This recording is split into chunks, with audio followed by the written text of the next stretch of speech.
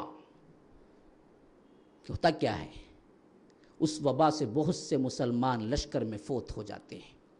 ابو ایوب انصاری کو بھی وہی بیماری آ جاتی ہے، بستر مرگ پہ پڑ جاتے ہیں، امید باقی نہیں رہتی، اب تو بالکل قریب ہو جاتے ہیں موت کے۔ امیر لشکر آتا ہے، کہتا ہے کہ ابو ایوب انصاری آپ بڑا مقام رکھتے ہیں، کوئی وصیت ہے، آپ کوئی نصیحت کرنا چاہتے ہیں امت کو؟ کہتے ہیں کہ ہاں، ایک حدیث ہے جو میں نے اللہ کے رسول سے سنا ہے، اور باوجود میں نے خوف سے نہیں بیان کی ہے، آج بیان کر دینا چاہتا ہوں۔ مسلم کی روایت کے مطابق، اللہ اکبر، کیا پیاری حدیث ہے پتہ ہے؟ کہتے ہیں ابو ایوب انصاری نے، میں نے اللہ کے رسول صلی اللہ علیہ وسلم سے سنا ہے کہ اگر بندے گناہ کرنا چھوڑ دیں گے، حدیث کیا ہے؟ اگر بندے گناہ کرنا چھوڑ دیں گے تو اللہ تبارک و تعالی ان کو ہٹا کر ان لوگوں کو لائے گا جو گناہ کریں گے پھر توبہ کریں گے۔ ہاں، بہت بڑا عنوان اور نصیحت ہے اس کے اندر جو لوگ سمجھتے ہیں کہ ہماری دعائیں قبول نہیں ہوتی، ہمیں اولیاء کا توسل چاہیے کہ ہمیں گنہگاراں بھائی ہماری دعا سب کہاں بھائی قبول کریں گا، اللہ کہاں جانا کرتے انہوں نے اسٹرائٹ جانا کرتے ان کا نے جو گناہ نہیں کیے۔ حدیث میں کیا ہے؟ گناہ نہیں کیے تو اللہ ان کو ختم کر کے گناہ کرنے والوں کو لائے گا، گناہ کریں گے پھر توبہ کریں گے، یہ اللہ کو پسند ہے۔ اللہ کو تو وہ پسند ہے، گنہگار کی توبہ سے اللہ اسی طرح خوش ہوتا ہے جس طرح گمشدہ بچہ جب ماں کے پاس واپس لوٹتا ہے تو ماں خوش ہوتی ہے۔ کتنی بڑی بات ہے، کتنی بڑی خوشخبری ہے، کتنی بڑی نصیحت ہے اس کے اندر ان لوگوں کے لیے جو سمجھتے ہیں کہ ہم گنہگار ہیں۔ نہیں، اللہ پکارتا ہے انہوں کے لیے تو میں بیٹھا ہوں، انہی کے لیے تو ان کی مغفرت کرنے کے لیے تو اپنے حبیب کو بھیجا ہے۔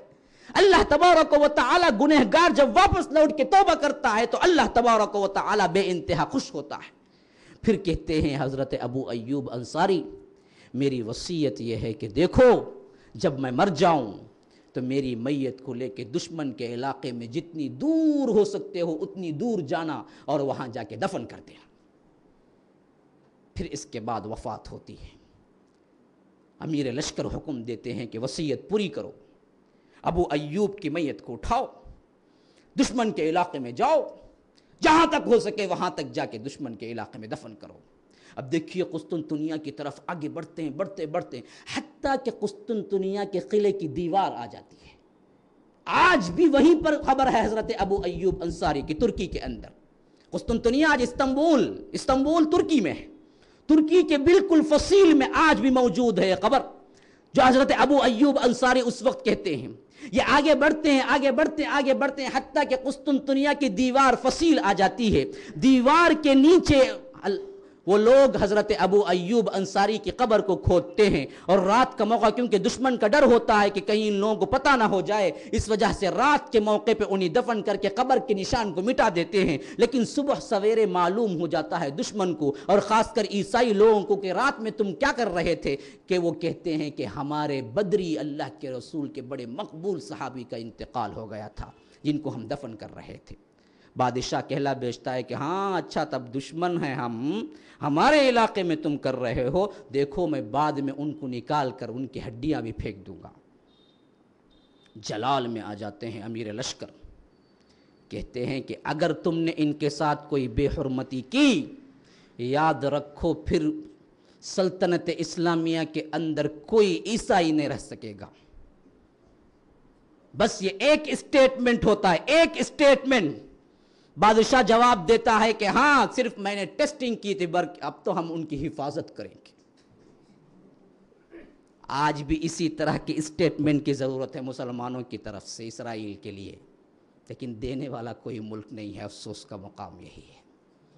فلسطین میں مار کھا رہا ہے مسلمان، ابھی نیوز دیکھیے برما میں مار کھا رہا ہے مسلمان، پوچھنے والا کوئی نہیں ہے مسلمانوں کی طرف سے، کوئی ہمارا قائد نہیں ہے، کوئی ہمارا امیر نہیں ہے، اسی وجہ سے پس رہے ہیں مسلمان۔ تو یہ ہے وہ واقعات۔ وقت 10 منٹ زائد لے چکا ہوں، معاف کرنا، میں معذرت خواہ ہوں، کتنا بھی مختصر کروں پھر بھی نکل ہی جاتے ہیں کچھ منٹ، آپ کیا ہے معذرت خواہ سمجھے مجھے۔ ھذا وباللہ التوفیق، صلی اللہ وسلم علی نبینا محمد۔